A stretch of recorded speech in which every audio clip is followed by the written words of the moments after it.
Hello, we are live today with a My Hero Academia Once Justice coverage video. In this video, we'll be talking about mechanics and systems that will be in place in Once Justice. Recently, the website was updated with pages that detailed how the game will play and just what kind of mechanics will be expected to, which will be featured in the game, I would say. I won't say it's an expectation. But in the background, you'll see all the kinds of the pages that I will be translating thanks to the help of my friend. We translated it and talked about it, made it coherent. It's a lot of information to talk about, so we may go over our usual video time today. Hopefully, that doesn't bother anyone too much, but let's get started. So I figured we would talk about assist first, since we already know there will be sidekicks in the game and how that works. There are going to be 2 assist characters per player character.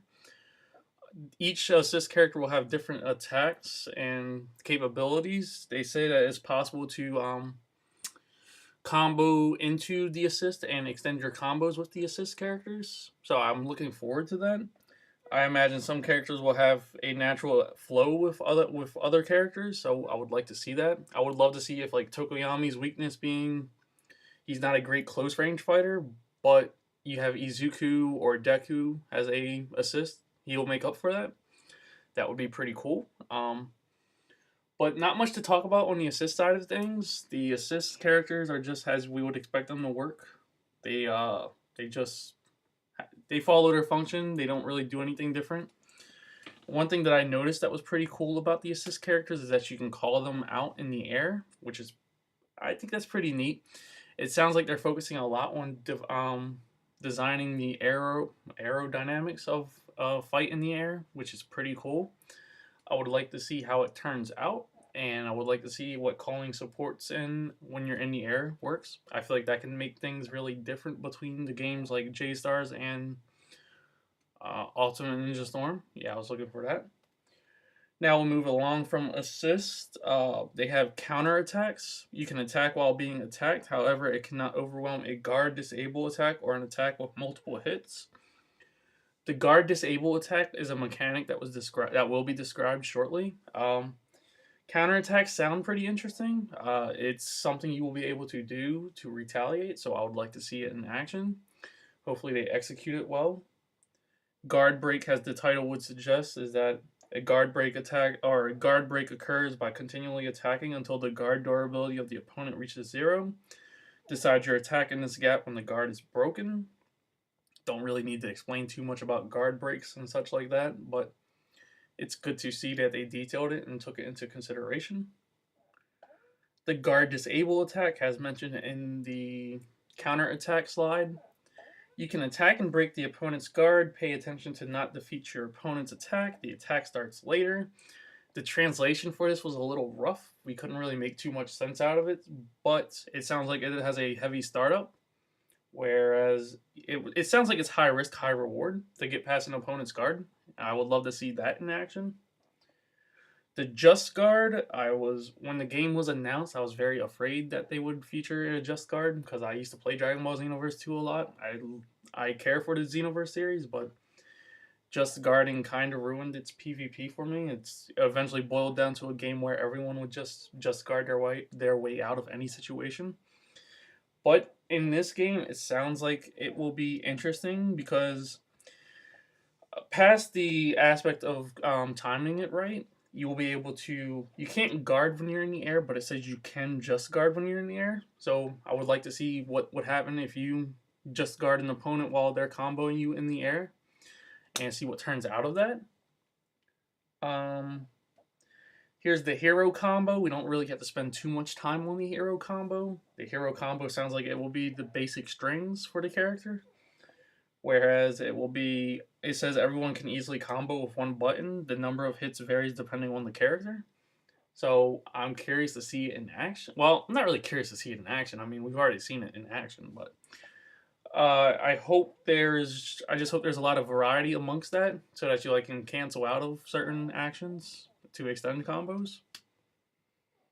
Now we're to the secret techniques, ultimate finishers, and they're called plus ultra techniques in One's Justice.